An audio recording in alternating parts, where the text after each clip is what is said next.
It was about, as you say, 10 to 2 in the morning, on the early morning of the Thursday morning of the 26th of October 1978.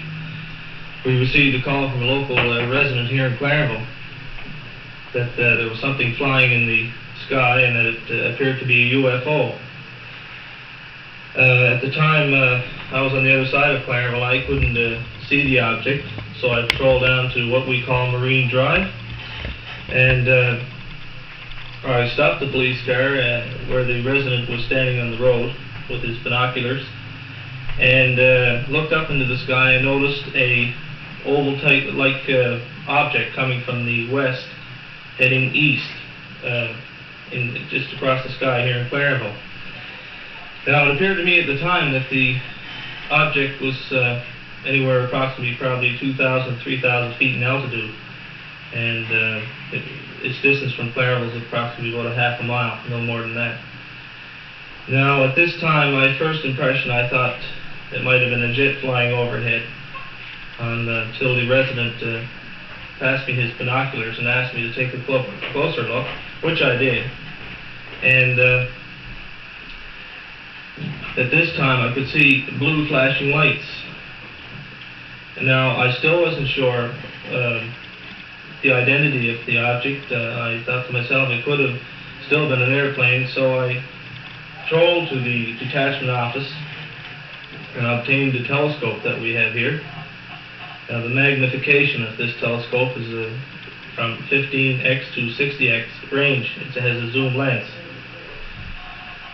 Now, I left the detachment office and went down to Marine Drive, where the complainant was still there, observing this object. The object at this time had stopped moving, and it was just hovering just on the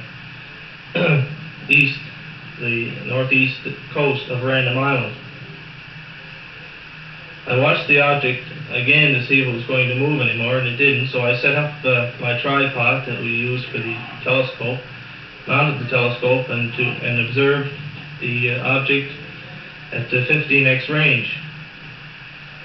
Now, as I observed in this range, it was much more powerful than your normal binoculars that people buy in your local stores. At this time, I noticed distinctly the blue flashing lights were on each side of the object, and there was one red one on the top, and it appeared to be in the middle of the object itself.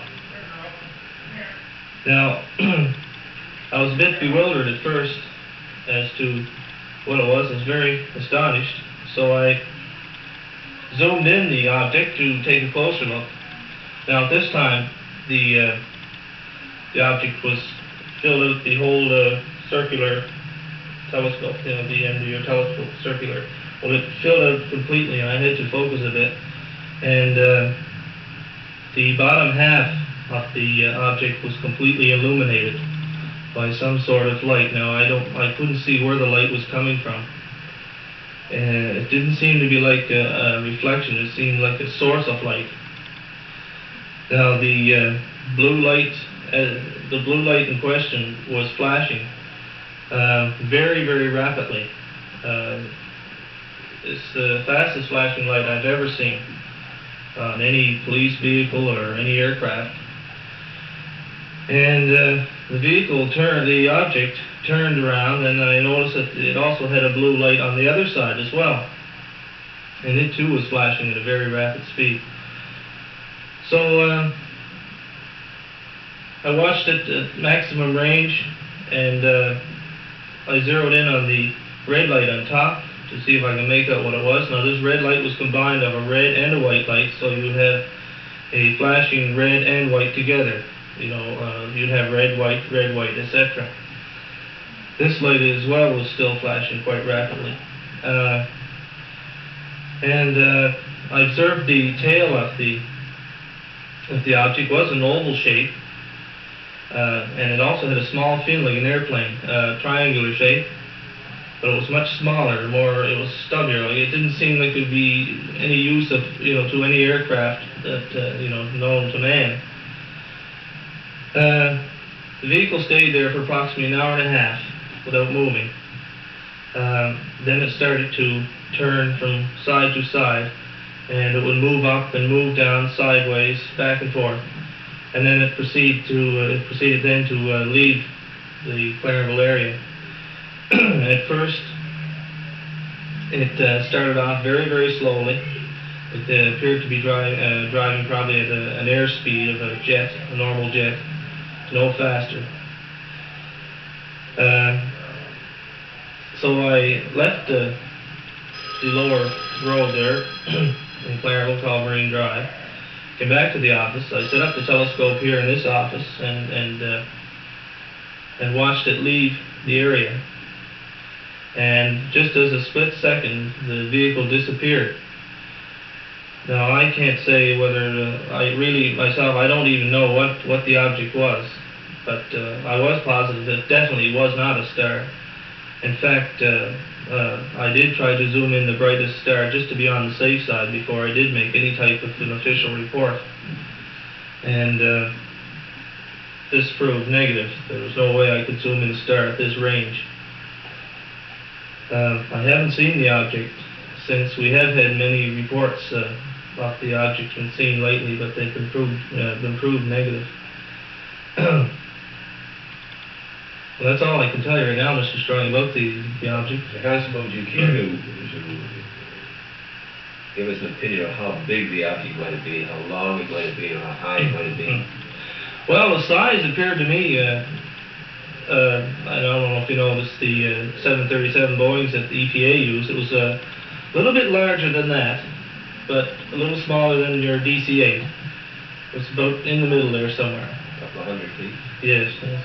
And how high would it have been, Constable? It was approximately 2,000 to 3,000 feet. There was no wind, it was just simply No, the sky was clear. There wasn't a cloud in the sky. Would you mind holding up the drawing you did of the object for the cameras, Constable?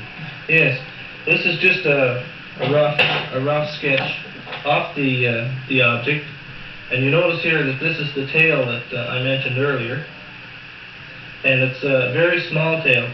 Now, the blue flashing lights, there was one on this side here and one on the other side of the vehicle, and the red light was approximately here. And it turned around as you watched it? Yes, well, first I viewed it from this side, and then it turned face on to me. And then it turned to the other side. I could see the other light flashing, and then it turned back onto me again from the just slowly turning? Just slowly, yes. It wasn't quick movement. And then it made quick movements up and down, and then back and forth this way. And always returning to the same position where it was before. Now, the structure, I couldn't tell what the structure was, but I could plainly see there was no windows of any type on the object. I couldn't see any openings where a door would be or anything like that, but it was obvious that it was a metallic structure, but what type of metal I wouldn't care to guess, but it didn't seem like aluminum where aluminum shines. This was like a dull metal, very porous dull metal. There was no markings? None whatsoever, no. And the light lower part that showed the light was the sort of the bottom? This bottom part here. All this bottom half here. Totally aglow? Totally aglow, yes. And as I focused the zoom to maximum, the light was that intense that it was hard to see, through the telescope. It was that intense it would almost hurt your eyes. But at a distance, with the naked eye, you could plainly see this glow, and then the lights over top of it. It was a gray color, would you say? The metal appeared to be a grayish color. It appeared to be a very dense, it appeared to be like a heavy metal, not like an airplane metal or aluminum. And although the light was flashing on the side, there was no indication of a porthole or a window? No, just the light. I couldn't see that clear what the light was housed in or how it was flashing. And of course, the couple who had called you in the first case to bring about the sighting, they were seeing it, and they were witnesses to it anyway. Oh, yes, yes. And they had no doubt. No, well, the husband did look through the telescope with me at the time. when I had it set up down on the Marine Drive. And Seeing a man in his mid-40s or what? Yes, I would say yes. In a resident Clarenville? Yes. And this, there has been no other time when a vehicle, a similar vehicle like this had been seen in this area? Well, the resident called a week prior to that and stated that the object was there. And he stated to me this night that this was the same object that he'd seen the week before, although no members of our detachment did observe it. I understand there's a radio man in town who was also seen an object like this.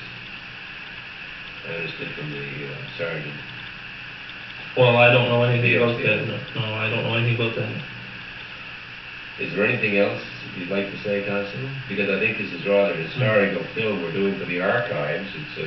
It's certainly the most incredible discovery, I think, as we discover a vehicle that's not a helicopter, obviously, because that's the only bit over of this in this way. Well, if it was a helicopter, with the magnification I had, I would have plainly seen the props rotating. A normal aircraft has a red light above the the fuselage and as well on the bottom, but these are only used during takeoff and landing. So it's very seldom you see them operating while in flight. Usually the jet is much higher than what this object was. This was just barely above the horizon.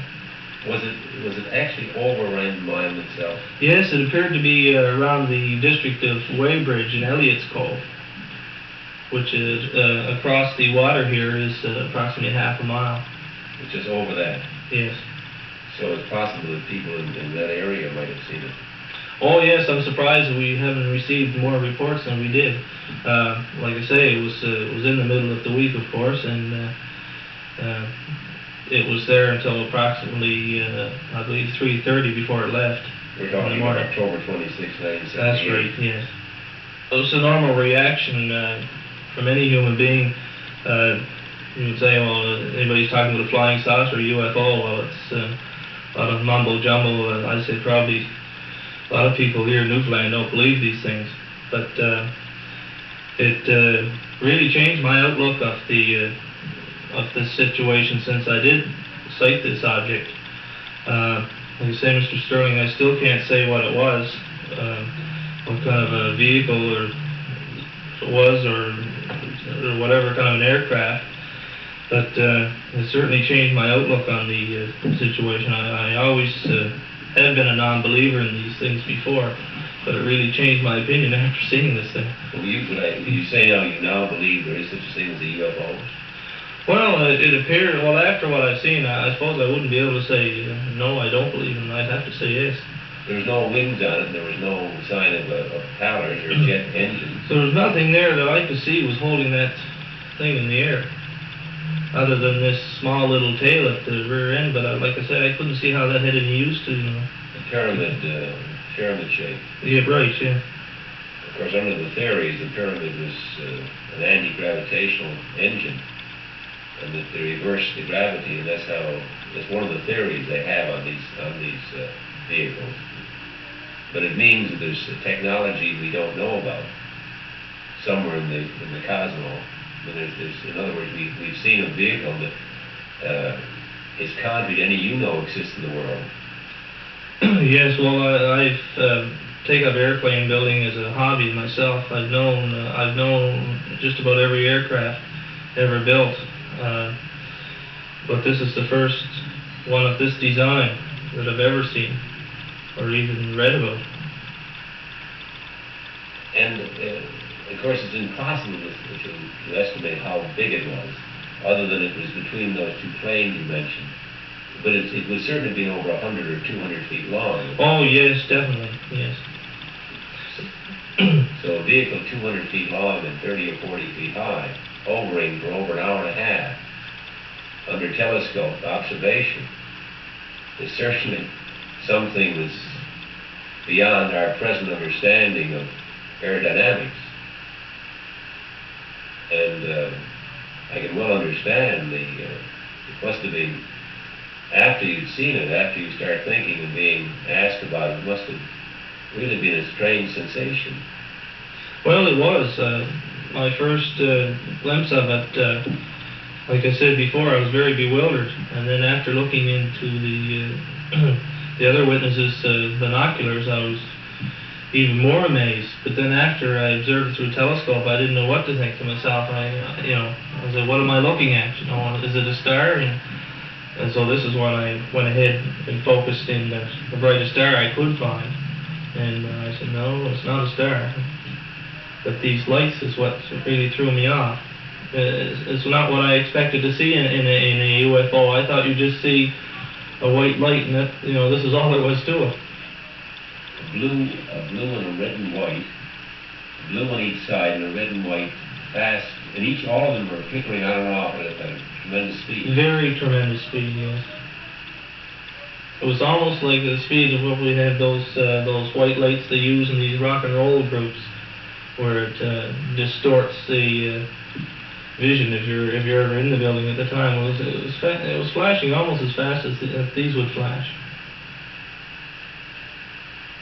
But just the same, I couldn't tell if it was revolving, but it appeared to me it was just going off and on. But you couldn't see where it was coming from. In other words, there was no window, so it must have been a tiny, very tiny opening where the lights were coming. Yes. And we're talking to Constable Jim Blackwood of the Royal Canadian Mounted Police Detachment in Clarenville, Newfoundland, and we've just heard described to you a sighting that was seen at 1:50 a.m. on the morning of the 26th of October 1978. As we close this verification from the RCMP detachment, we'd like to thank Chief Inspector Barr and his staff for allowing us permission to have this interview. We'd like to thank very much the sergeant here in charge, and we'd like to thank you, Constable Jim Blackwood, for your cooperation. We feel it's a very historical film that we put in the archives, this sighting in Newfoundland.